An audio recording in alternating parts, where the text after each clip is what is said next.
For this next row down, I'm going to make a tone. And in order to do that, we have to start with a middle gray. So I'm going to take a little bit of black, just a teeny little bit of black, and mix it into the white to make a tone, or a gray. And I don't want my gray to be too dark. I want a middle gray, which is, halfway between black and white. And I think that looks pretty good. And it only counts as a tone if you have color mixed in with it. Otherwise, it's just gray.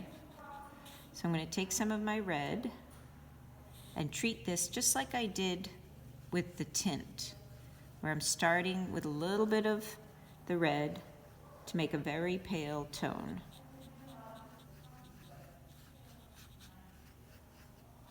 Making sure I'm mixing it in thoroughly. And I'm going to paint that in the first box.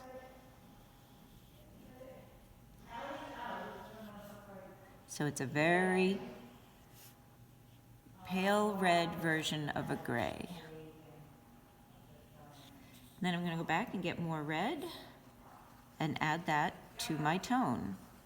So instead of this getting more red, it's going to get more red, but it's still going to be on the gray side.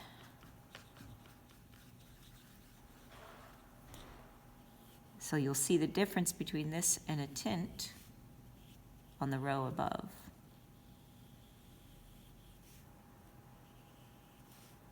Notice I don't have to wash my brush or anything in between,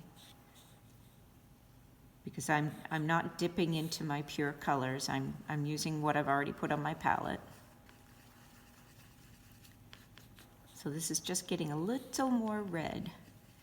Now I could have started the other way around. I could have done some red and put gray into it and started again with fresh red and put less gray and less gray and less gray, but I think this is a much more efficient method.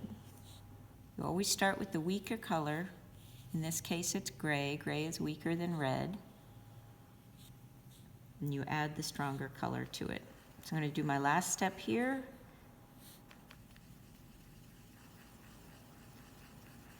It's still going to be a grayish red.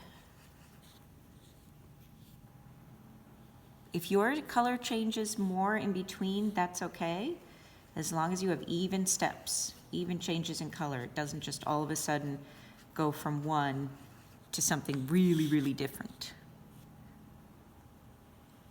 My changes have been pretty slow and steady.